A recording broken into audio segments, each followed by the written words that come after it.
আরে ভাই, আজকে তো শুক্রবার, আও নামাজ যাই। নামাজও না রে, যাইতাম না।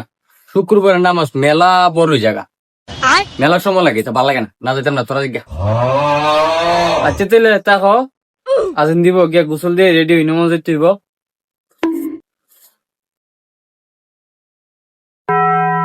ওইটা নামাজও যেতে না রে। আয় নামাজ তো যাইতাম, আজান তো দেয়া লাগতেছে, তুই যেতে না? জামু উনছি আজকে জিলাপি দিব মরছি তো মেলাটা। এরা কিতা মারতাছে রে কেন? কি এর বলে জিলাপি টিলাপি শুনিয়া লইছেন?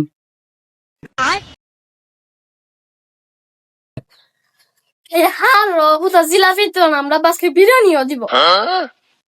তাহলে গোসল দিয়ে রেডি হই। আয়ো মা এরা লাইছি রে, একজন ওকে জিলাপি দিব আর একজন ওকে বিরিয়ানি ওগুলি দিব। তাড়াতাড়ি রেডি সর্বনাশ, নামাজের টাইম যেতেছে গা, পরে আমি বিরিয়ানি পাইতাম না। তারপরে কিতা রে, তোরা ওখানে রেডি হইছিস না? ইয়ান দামান নামাজের টাইম হয়ে গেছে গা। আরে মিয়া, তুমি তো কইছো মিয়া নামাজ যাইতা না, ওখানে আবার হঠাৎ করে কইতে আইছিল দইলা। দূরবড়া, তোরা জানোস না শুক্রবারের দিন সবার আগে নামাজ যাওয়ান লাগে, সামনের ঘাতারও বন লাগে। দূরবড়া, বিরিয়ানি দিব জিলাপি দিব, তোর কোনো খবরই নেই। তাড়াতাড়ি আ।